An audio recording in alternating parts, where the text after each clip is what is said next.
Hulk শহরের সবচেয়ে শক্তিশালী রিকশাচালক।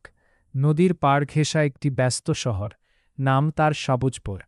ভোর হলেই শহরটা জেগে উঠত।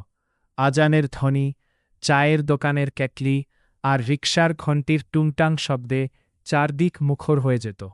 এই শহরের রাস্তায় প্রতিদিন দেখা মিলতে এক অদ্ভুত মানুষটির।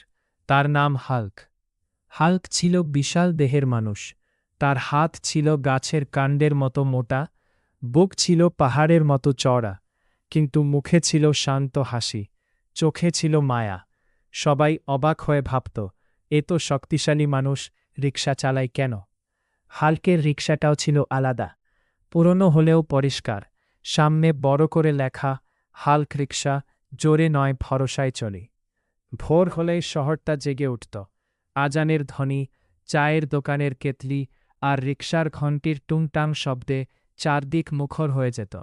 এই শহরের রাস্তায় প্রতিদিন দেখা মিলতে, বাবা তোর শক্তির অহংকার করিস না। হাল্ক মাথা নত করে বলত, আম্মা, মানুষকে কষ্ট না দিয়ে চলাই আমার শক্তি। স্কুলের বাচ্চারা আর হাল্ক, স্কুল খোলার সময় বাচ্চারা দৌড়াতে দৌড়াতে উঠত হাল্কের রিকশায়। একটা ছোট ছেলে একদিন বলল, কাকু, আপনি কি আসল হাল্ক? হাল্ক হেসে বলল, না রে, আমি মানুষের হাল্ক।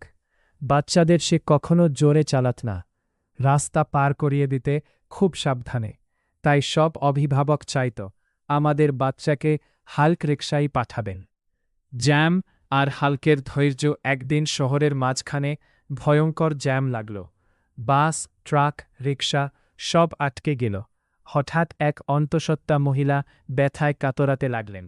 কেউ এগোতে পারছে না। হাল্ক চুপচাপ রিকশা নামিয়ে বলল, আপা, ভয় নেই। সে এক হাতে রিকশার সামনের দিক তুলে একটু ঘুরিয়ে সরু গলির ভেতর ঢুকিয়ে দিল। মানুষ হাঁ করে তাকিয়ে রইল। সময়ে মহিলাকে হাসপাতালে পৌঁছে দিল হাল্ক। ডাক্তার বললেন, আর একটু দেরি হলে বিপদ হতো। বিপদে রিকশাওয়ালাদের পাশে আরেকদিন এক রিকশা চালকের চাকা ভেঙে গেল। যাত্রী রেগে চিৎকার করেছে। হাল্ক এগিয়ে এসে চুপচাপ ভাঙা চাকা খুলে নিল। নিজের রিকশা থেকে যন্ত্রপাতি বের করে ঠিক করে দিল। রিকশা চালক চোখ ভেজা কণ্ঠে বলল, ভাই, এত উপকার কেন করলেন? হাল্ক উত্তর দিল, আমরা সবাই এক রাস্তায় চলি ভাই, ভাড়া নয়, দোয়া। এক সন্ধ্যায় এক বৃদ্ধা বাজারের ভারী ব্যাগ নিয়ে দাঁড়িয়েছিলেন। হাল্ক বলল, মা উঠেন। বৃদ্ধা বললেন, বাবা, ভাড়া কম আছে। হাল্ক হেসে বলল, দোয়া দিলেই চলবে। বৃদ্ধা চোখ তুলে আকাশের দিকে তাকিয়ে দোয়া করলেন। শহরের হাল্ক দিনে দিনে হাল্ক শুধু রিকশা চালক নয়, শহরের ভরসা হয়ে উঠল। কেউ বিপদে পড়লে বলত, হাল্ক আছে তো। লোকজন বুঝল, শক্তি মানে শুধু পেশি নয়, শক্তি মানে মানবিকতা, সততা আর দয়া। আর হাল্ক, সে প্রতিদিন তার রিকশা চালাতে চালাতে মনে মনে বলতে, আমি বড় হয়নি, আমার কাজটাই বড়।